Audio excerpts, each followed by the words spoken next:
have Kieran, and this man has spoken at many different events, is an avid speaker, has written a book, and has been in the tech industry for over 30 years. And he'll be telling us why 72% of businesses make the wrong decisions and how to make the right ones. So I think that needs no more than that to let him get started on this. Thank you so much. Alrighty. Good to meet you, folks. We've very limited time, so I'm going to talk really quickly. There's a lot of slides that I have to go through today. I promise not to mention ChatGPT beyond that one moment that I've just mentioned. That might be a relief to lots of people. Look, my background's automation, artificial intelligence, data analytics. I've won 5 global awards in the last year. I've written a book on organizational business transformation. This talk, by the way, is the first time I've given this, so it's either going to be brilliant or I'm going to die on my ass. I never mind which it is. This is on decision intelligence. It's a book coming out in June, but it's a Gartner hot trend as well. So let me jump in and let's see where we get to. Imagine a situation where machines look at the decisions that you make, score the decisions that you make, evaluate how you made those decisions, and then recommend the next time a better way of making a decision. That is the world of decision intelligence, and that's what we're going to talk about today. We're going to look at 4 topics. Why is decision making critical? There's lots of stats and analytics out there at this moment to talk about that. One of them, the best I've seen, maybe it backs up the book, but one of the best I've seen is Bain. It says 95%, or there is a 95% correlation between the decisions you make and your business performance. And I'm going to talk about that in a moment, because when we think about business, sometimes we think about commercial businesses and everything else. But if you look at the healthcare industry, you could literally save, and this is statistics and analysis done by reputable research companies, 10 million extra lives a year if we make better decisions in those contexts. But I'm going to look at why is decision making critical? Why do we make bad decisions? Notice I said us, not businesses. How do we make better decisions? Because I better send you away with a better idea of going about this. And then how do you actually go about implementing this? If we take McKinsey stats, it says the S&P 500, they cost them over $250 million a year by making ineffectual decision making. If you multiply all that the way up around the globe, then there's a 4.26 trillion opportunity for companies to make more and better money, or greater money from more and better decisions. As I mentioned, the healthcare sector, it's 10 million lives. That's critical and absolutely essential. If we actually used AI and machine learning to reduce fraud, risk, and everything else in the healthcare sector, we could double the impact of the benefits that we've got at this moment in time. Why do we make bad decisions? There are 2 reasons. One is human nature, and the second one's our environment. And human nature is our own biases that we have built into us. Believe it or not, there's 188 biases in our world, in ourselves. You need to look those up at least once in your life to understand them. But let's test out some of those biases. If you wouldn't mind taking a look at the screen, and don't say it out loud, but just decide which direction the train's actually moving in. Everybody got that? Now, would you do me a favor? Close your eyes for 2 seconds. Open up your eyes, and then tell the train to move in the opposite direction.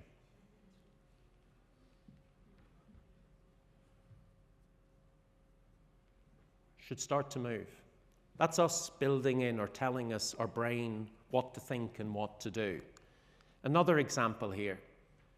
Which direction are the boxes actually moving in?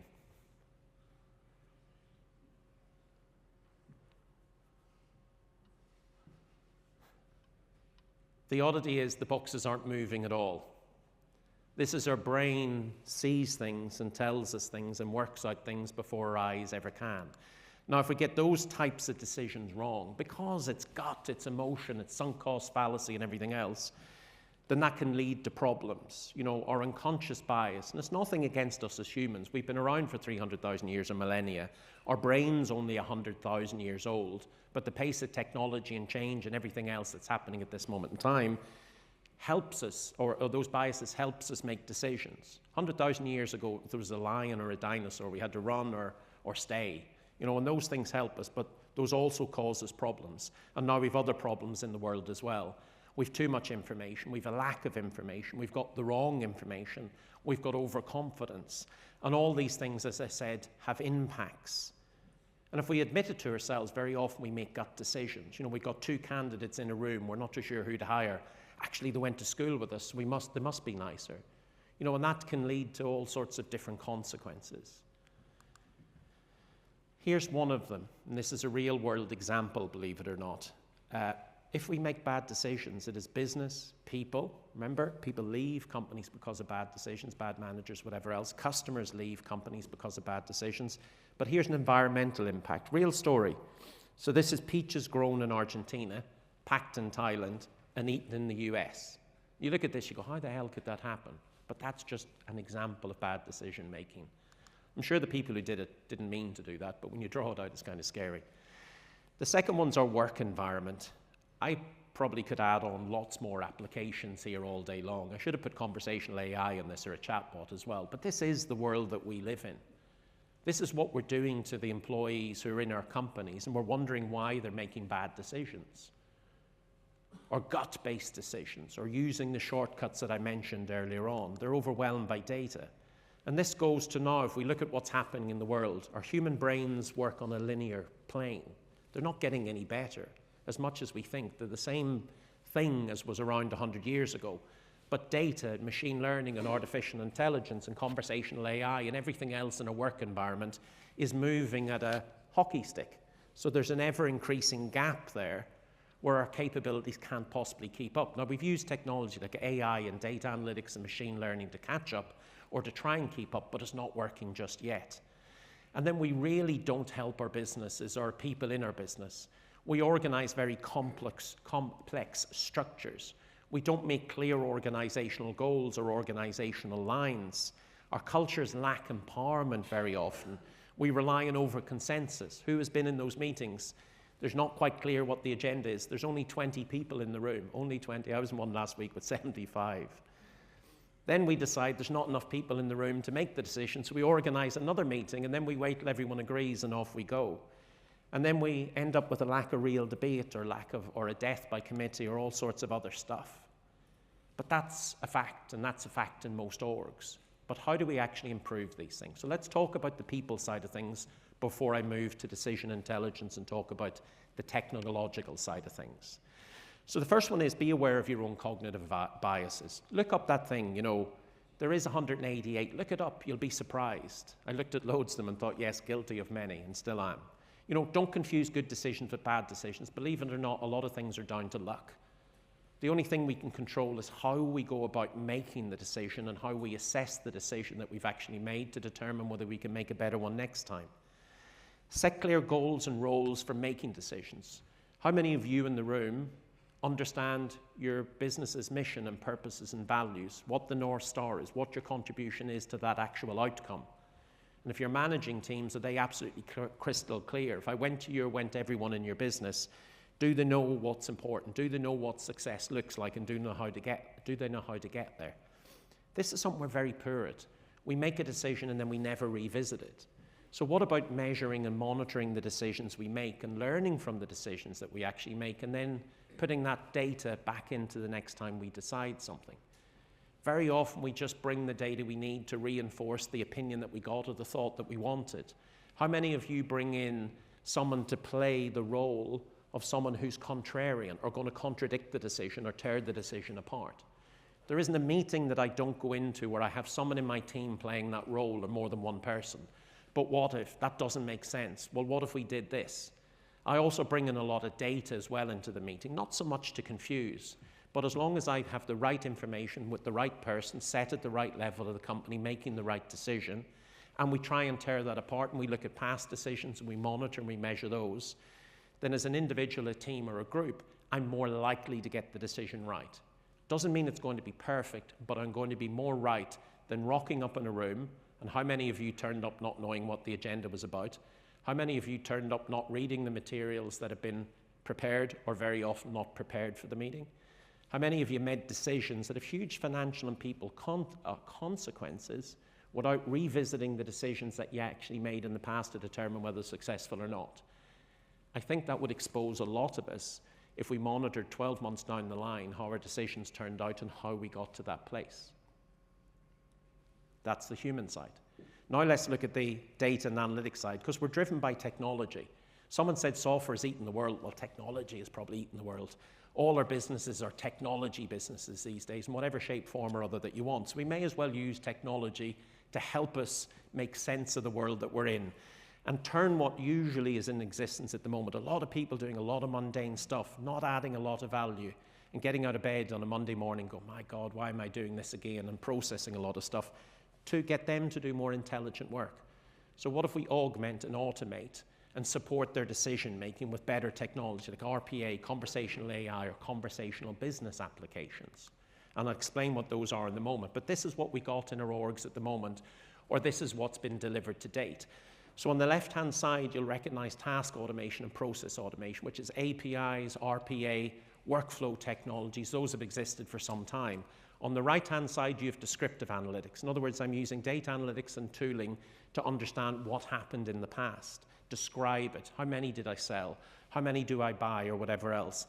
Then I use predictive analytics, so I'm using AI and machine learning and all sorts of whatever other AI you want to project forward with a degree of confidence. So if last month 70% of the 100 people bought my product, well, chances are 70% will buy it this month. And I can get more or less accurate by putting more and better data in and more and better analytics. Predictive analytics allows me to determine I actually want this outcome. Here's what I want to get to, a certain profit number, a certain fraud reduction number, whatever else, and then work back from the mathematics to work out what do I need to do in business to get the result at the end of the day. And in the middle of this is decision focus or decision intelligence, where we combine the best of those in an application to make this make sense. I'm going to look at and talk about 3 layers of decision making: decision support, decision augmentation, and decision automation. The broadest layer is the bottom. That's where we're going to give people information like data analytics in the moment that they need it, in the role that they need it, and they have the decision-making authority to make sense of that data and act upon it. Decision augmentation is using type like natural language processing or automation to help them make a decision. It's not making the decision for them, but the information's there. I worked in an insurance brokerage for 13 years. Every time someone came to renew, we knew the propensity and the likelihood of someone renewing. Is it over 80? Is it over 60? Is it over 50? What do we charge them? What do we not charge them? How bad a debt? What can we do to upsell, cross-sell, move? That's all information someone had in front of them. They could make a great decision. And then decision automation is the stuff where there's volumes of decision to be made. And we can automate those to remove the cognitive load upon everybody in our businesses. 3 examples you recognize in the real world. Decision support, motorway signposts. Not making the decisions for us, but in the moment that we need the data, it's there. Decision augmentation, sat-nav, noise, there's traffic coming this way, move in this other direction. A decision automation, self-driving cars. All these things exist. Where can decision intelligence be used? Everywhere, absolutely everywhere inside of a business. How many of this product do I buy? How many people do I hire? How many calls do I make to customers to allow me to do this? How much marketing spend do I need to put in place? How do you go about putting this actually in place? First one is understand what your business goals are. Understand the decisions that need to be put in place to make you achieve or get to your business goals. And then you categorize those decisions in terms of the frequency and the complexity. And what you're going to try and do the first time round is look at the low frequency, low complexity items and try and put decision support systems in place that help people make the decisions in that context. Dashboards, data analytics, suggested direction.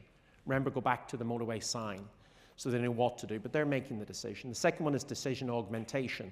Higher frequency, but the simplicity is a little bit less.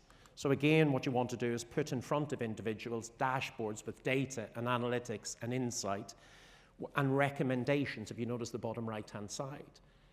Do this because we're suggesting this, because we've ran the numbers, we've looked at the data, we've assessed the decision in the past, and this is what we think you should do. And decision automation is those relatively simple, high-frequency things. You should never need to check these decisions. They should just be happening inside of an organization. Imagine if this cognitive load come off you and you were free to do whatever you want to do. And that's where we can use, and I've seen lots of this today, the CAI, the conversational decision-making tools, the robots and whatever else, the AI in behind, let that make the decisions and let everything flow seamlessly with no friction through your organization. So how do you do this? Always the question. Well, you need to build a decision intelligence platform. You need the data, you need the decisions, you need some actions and tools that's going to take that action, and then you need to assess the impact of that. You have all these tools. You have all this equipment inside of your business. You look on the left-hand side, you see the multitude of apps that's feeding the system and the data. You see the analysis, the engines, the NLP, the AI, and whatever else that's helping you interpret and understand it. And then you can use other technology and tools to help you make decisions or present decisions on screen, and then you can act upon it. Let's build this out, because there's always going to be internal and external data that you need to take into your organization to build out a data fabric of some sort or other. We have this: machine learning, automation, statistics. We need to get the data in. We need to normalize the data. We need to put the data there that's needed for the decisions. We need people in the business, and this is key, to understand how the data got there and how the analytics went in place. Otherwise, it's black box thinking. And when you process this data and you generate a decision or a support decision for someone, that can come up on screen. So you've got your fabric in place, you've got your decisions, now you execute. And the key bit here is build that loop in. Get the data to look at the decisions that was made. Get the data to look at the outcomes of the decisions that happened and the consequences of them. Feed that back into the system. So all of a sudden, as I said at the start, if the machine is looking at the data and understanding how it's put together and looking at understanding what was the outcome of those decisions, then it can support you to make better decisions the next time round. Because what you're trying to ultimately do through this methodology is turn it from people using guts and bias and inference and speed and whatever else of decision making that's all in their head, to try and create a collective brain inside your organization where all of this knowledge is literally internalized. It's produced into a data engine, a data fabric of some sort. So next time there's a decision to be made, the machine can tell you what to do, or at least very much suggest it. You're seeing a lot of that in generative AI at the moment, where it's collecting intelligence built in the past to give you a suggestion into the future. What are the benefits of you actually making better decisions inside your organization? I mentioned, bottom right, 10 million lives, double the budget. But think about this as well. If you can improve decision making by 10 or 20 or up to 60% inside your organization, you're going to get better business outcomes. Not only that, you're going to get better employee outcomes.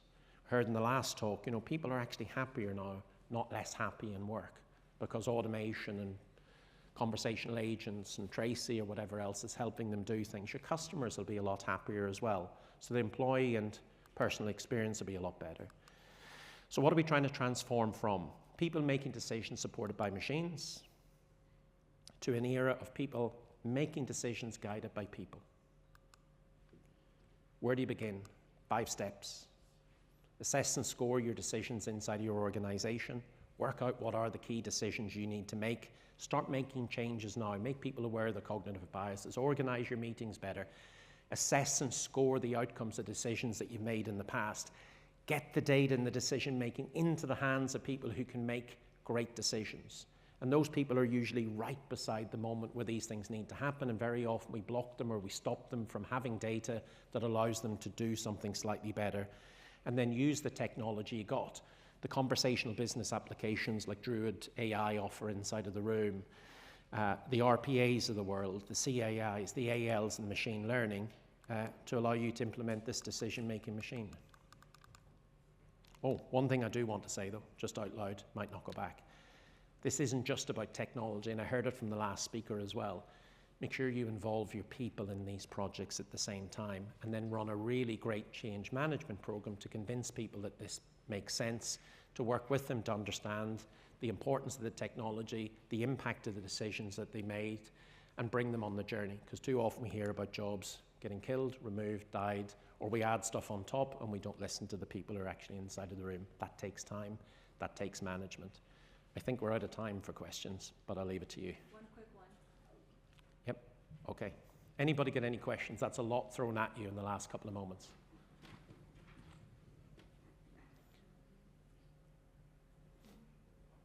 I'd be personally relieved if there's none. Alrighty. If there is none, I'll let the next speaker up. If you want to know a little bit more about this, or you want to find me, that's a web address online. You'll see me on LinkedIn every day. Or if you want to talk about the conversational business application that I mentioned earlier on, that sits on top of all of your current applications with one single interface that allows you to use any multimodal method to talk to it, then the colleagues from Druid are in the room at the stand just as you walk inside of the door. I appreciate your time today. Thank you so much.